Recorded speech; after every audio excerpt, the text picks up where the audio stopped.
Aksi kawanan pencuri menggasak sebuah sepeda motor yang terparkir di halaman kos di Kelurahan Kebun Tebeng, Kota Bengkulu, terekam CCTV. Pelaku berjumlah 2 orang masuk dengan membuka kunci pagar dan membawa kabur motor yang baru saja diperbaiki oleh korban. Aksi kawanan pencuri terjadi sekitar pukul 3 dini hari.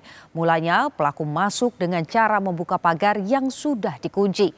Pencuri kemudian merusak stang motor yang terkunci dan membawa kabur motor curiannya. Akibat kejadian tersebut, korban mengalami kerugian puluhan juta rupiah.